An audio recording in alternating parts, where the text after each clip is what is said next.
నిన్న 2 పార్టీలది అయిపోయింది, ఈరోజు కాంగ్రెస్ పార్టీది లాస్ట్.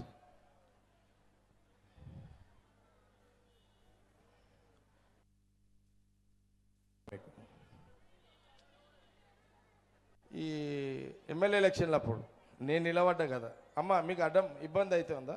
ఓకే, మగ తమ్ముళ్ళు జర ప్లీజ్, మీరు వాళ్ళకి ఆడోళ్ళకి అడ్డవుద్దా మీరు? ప్లీజ్ నన్ను సతాయించకుండా తమ్మి, డిస్టర్బ్. తమ్ముడు కూర్చోండి, లేకపోతే ఆడకి ఓ పల్వాన్ ఆ బొట్టు చిరు ఎవరా అతను మనోళ్ళు చెప్పండి, ఎవరన్నా ఆడ కూర్చొని కూర్చోవద్దని చెప్పా, మధ్యలో డిస్టర్బ్ అవుతుంటుంది. లేకపోతే ఒక మనిషిని అన్నాడు కూర్చునే పెట్టు, ఏదో ఒకటి చేయి. నాకు నేను మాట్లాడేటప్పుడు మళ్ళీ వాళ్ళు వీళ్ళు డిస్టర్బ్ అంతా బ్రేక్ అవుతుంటుంది అనవసరంగా. చలో స్టార్ట్ చేస్తున్నామ్మా, ప్లీజ్. ఒక అరగంట నిశ్శబ్దంగా మీరు ఉంటే 4 మాటలు మీకు ఉపయోగపడతాయి.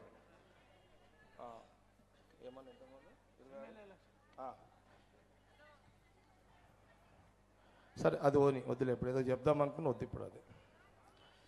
అమ్మ మీ అందరికీ చెప్పేమంటే సదాశివపేట పట్టణంలో 26 మంది కాంగ్రెస్ పార్టీ నాయకులు అభ్యర్థులు పోటీలో పెట్టాము. కాంగ్రెస్ పార్టీ పక్షాన మీ 26 వార్డులలో కాంగ్రెస్ పార్టీ అభ్యర్థులందరినీ కూడా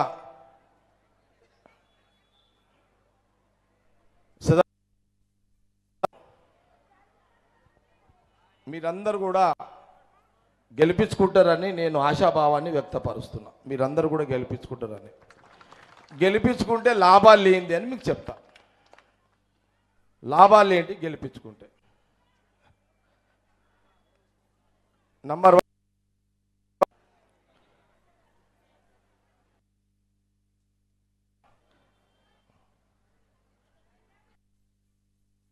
మీ 26 బస్తీలలో కాంగ్రెస్ పార్టీకి సంబంధించిన ఎవరైతే గెలిచి, అంటే మీరు గెలిపించి, అందరు వినాలి ఇది ప్లీజ్,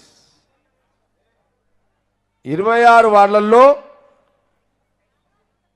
మీ వార్డులలో కాంగ్రెస్ పార్టీ అభ్యర్థి ఎవరైతే ఉన్నారో ఆ కాంగ్రెస్ పార్టీ అభ్యర్థిని మీరు గెలిపించి నా దగ్గరికి పంపిస్తే నేను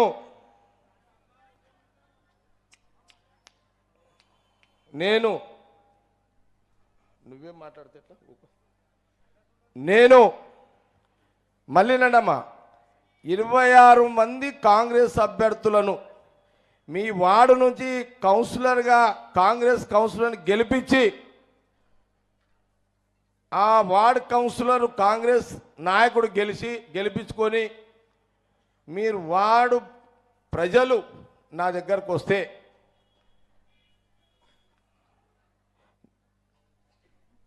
నేను మీ అందరికీ మాటిస్తున్నా,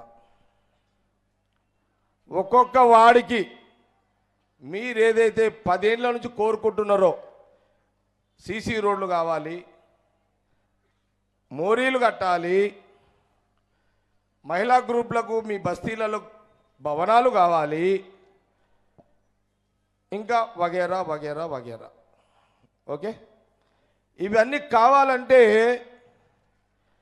మీ వార్డు కౌన్సిలర్ ఎవరైతే మా నాయకుడు ఉన్నాడో ఆయన గెలిపించుకొని మీరు నా దగ్గరకు వస్తే ఆ వార్డుకి 8 కోట్ల రూపాయలు సీఎం రేవంత్ రెడ్డి గారు చెప్పి ఇప్పిస్తా.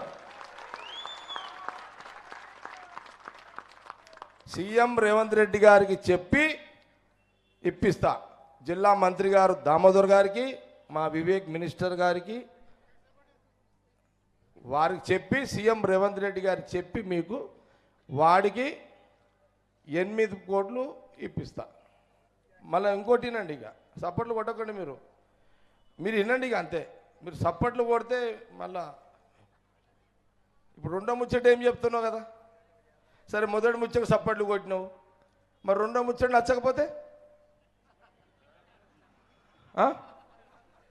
అప్పుడు ఏం చేస్తారు? సప్పట్లు కొట్టరు కదా. 2వ ముచ్చట కూడా వినండి మీరు. ఓకే, టైం బాగాలేదు, ఎవరో అపోజిషన్ పార్టీ వాళ్ళు వచ్చిర్రు, సటక్న ఎవడన్నా రాత్రిపూట ఎవరు వచ్చి ఇక వాళ్ళ టైం బాగుండి, అపోజిషన్ల కథ చెప్తున్నా, అపోజిషన్ టైం బాగుండి మీ టైం బాగలేక మీ వార్డులో కాంగ్రెస్ పార్టీ అభ్యర్థి కౌన్సిలర్ గఫలతులాగా ఓడిపోయింది, ఓడగొట్టుకురు అనుకో, ఓడిపోయిన ఆయన నా దగ్గరికి అయితే రాడు కదా, వస్తాడా? వస్తాడా? ఇది మీకు అర్థమైందా? ఏమా అందరికి అర్థమైందా? గెలిచిన కౌన్సిలర్ ఏమో నా దగ్గరకు వస్తాడు, టక్మని 8 కోట్లు ఇస్తా, ఓడిపోయినవాడు వస్తే నేను 8 కోట్లు వాళ్ళకి ఇక ఇది క్లియర్. ఇక ముసుగుల బేరాలు వద్దు ఇవన్నీ. ఇక మీకు కోపం వచ్చినా, బాధ వచ్చినా, ఇంకేదొచ్చినా ముఖం ఇప్పుడు ఆయన వాడిండి కదా నర్సే, ముఖంగానే చెప్పేస్తా ఏదున్నా, ఈ సాటుకు వద్దే వద్దు ఇదంతా. ఓకే ఏమ్మా అర్థమైంది అందరికీ? ఇక మీ సదాశివపేటలో కాంగ్రెస్ కౌన్సిలర్ ఎవరైతే గెలుస్తారో, మీరు గెలిపించుకొని నా దగ్గరకు వస్తారో ఆ వాడికి 8 కోట్లతో నేను అభివృద్ధి చేస్తా. ఇది నా మాట, ఇది నా మాట. రెండవది ఇండ్ల స్థలాలు, ఇండ్ల జాగల గురించి మొన్న సిద్ధాపూర్ నెల కిందట 2 నెలల కింద మీటింగ్ పెట్టినప్పుడు అక్కడ మీటింగ్కి వచ్చిన వాళ్ళు చేతులు లేపండి ఒకసారి. మీటింగ్కి వచ్చిన వాళ్ళు చేతులు లేపండి, లీడర్లు కాదు ప్రజలు. ప్లాట్లు కావాలి మేము, మాకు పట్టా సర్టిఫికేట్లు ఇచ్చిర్రు, మాకు పొజిషన్ లేదు అన్న వాళ్ళు చేతులు ఎత్తండి. ఓకే మీరు దించండి. మాకు సర్టిఫికేట్లే లేవు, మాకు ఇళ్ళ జాగాలు లేవు, కిరాయిలలో ఉంటున్నాం లేపండి ఒకసారి. ఇద్దరు సమానం ఉన్నారు. ఓకే నేను మళ్ళీ చెప్తున్నా, తెలంగాణలో కాంగ్రెస్ గవర్నమెంట్ ఉంది,